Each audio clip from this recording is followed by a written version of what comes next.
So in this update, there's also a new skin. I think it's called the Jordan skin or something.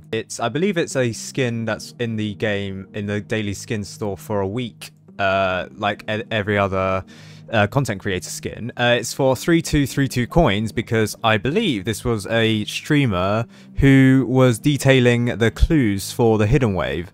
At least that's what that's what she told me, at least.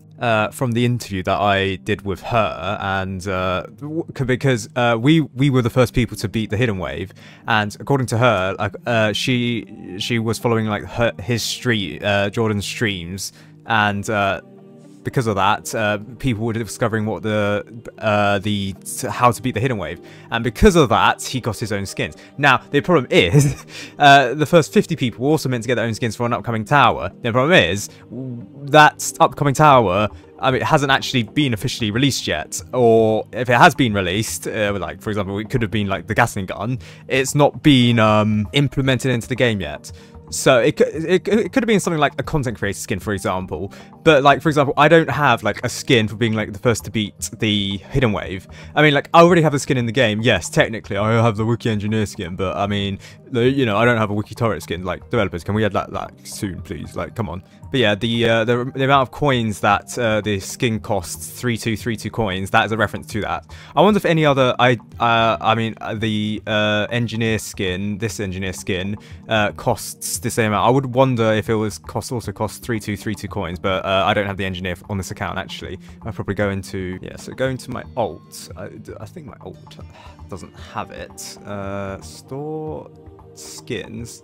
Yeah, so yeah, weirdly, the Brawler skin, the Jordan Brawler skin, even though it's a content creator skin, it costs more than a rare engineer skin, other content creator skins that are rare. So yeah, that's weird. As I suspected, the Jordan Brawler will be in the daily skin store for a week. Likely because it'll just like accumulate just for people to get it. It's the same case for anyone who for any new content creator skin. It's just in the store for a week just so that people can get it. It'll still be in daily rotation after the week. It's just that it'll be much rarer after that. So this is what the skin looks like at level 0. It looks like this. Apparently it looks this is like Jordan strats or something. Very cool, I guess. Cool fists. The thumbs. Why? The thumbs are. Why do they look like superimposable or something? Cool, I guess. Upgrading it. It gets goggles at level 1 on the top of its sombrero or whatever the hat is called. I don't know. I'm not a fashion guru. Then it gets something on the bionicle arms or something, and then something on the back, like a backpack of sorts. Then it gets something, I couldn't quite tell what it was. Okay, so it gets an extra belt is what it gets. Okay, cool. After that, it gets a demon face of some kind. And like, it looks like a gun, but it's not a gun. Is it a gun? Wait, it looks like a gun, but it doesn't shoot, so a bit misleading. Okay, so it's like pistols of some kind, but it doesn't shoot. Then it gets some kind of demon looking thing. It's like molten mode, but except obviously it's not like molten mode. I don't know what the reference here is. Okay. Then finally, oh, well, that's the final level. Okay, cool. Cool skin, I guess. Is relocation change? Does it change? Oh, it does change. Okay, cool. What about this level? Does that change?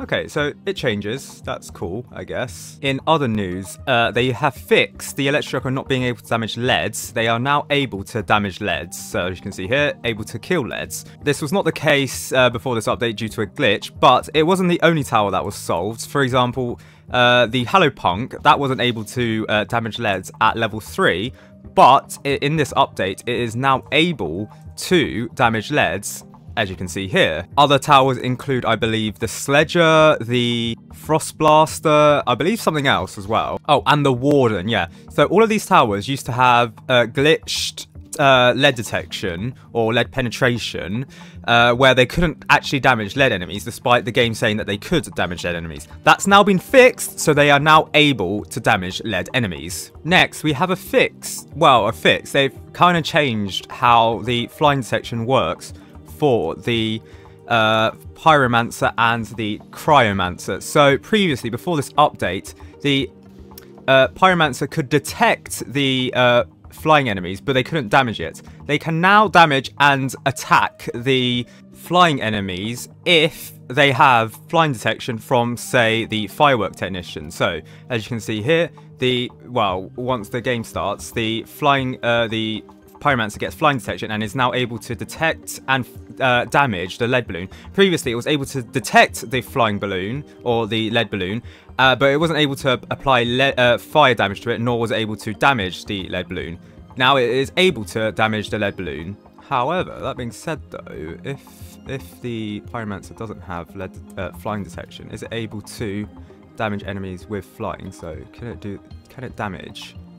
So no, it's not able to damage enemies that have the flying attributes if it crosses their hitbox. So yeah, so it still can't damage flying enemies. Okay, cool. Without flying detection. Okay, so I'll assume that the same applies to the Cryomancer, because yes, the Cryomancer also receives these changes. Why is it on fire? Oh wait, the fireworks. Yeah, I was about to say, why is it on fire? No, it's because of the fireworks. I forgot that the firework buff still exists. However, because the flying detection means that enemies that are flying cannot be frozen, it means that the Cryomancer is less effective towards flying enemies. So, is it really that much of a issue that the Cryomancer couldn't freeze or detect flying enemies previously? No, I'll be honest with you, no. In other news, they've also fixed hardcore pricing for the placement limits, or the placement towers, so that it now shows correctly, so you don't need to manually do maths in your head to see or to count what the actual price of towers is. So they fixed that, finally. What they've also fixed is damage indicators. In the previous update, for some reason, they broke while they were trying to fix something with the damage indicators. I think they were trying to fix like explosives or something.